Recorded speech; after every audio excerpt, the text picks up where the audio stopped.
Таттарудың каналына қош келдіңіз. Каналыма тіркеліп, лайк басып, комментарий жазуды ұмытпаңыз.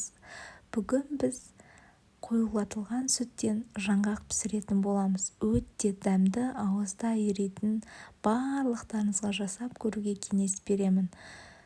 Керек заттардың барлығын жазып қалдырамын.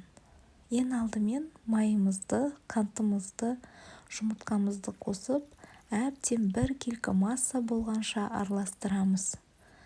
Одан кейін содамызды уксусқа өлтіріп алып, үстіне ванильный сахарымызды қосамыз. Мен мұнда көз мөлшермен қостым. 1-2 грамм қоссаңыздар болады. Ұнымызды 2 бөлікке бөліп араластырамыз. Екінші бөлігін салып, әбден қоюланғанша қолымыздың көмегімен илейтін боламыз. Дайын болған тестамызды кішкене шай қасықтың көмегімен тестамызды осылай жаңғақ пісіретін пешкамызға салып аламыз. 1-2 минут пісіріп алатын боламыз. Пока біздің жаңғақтарымыздың тестасы пісіп шыққанша қолымыздың көмегімен осылай домалақтап дайындап қоямыз. Келесі салғанымызға ыңғайлы болу үшін.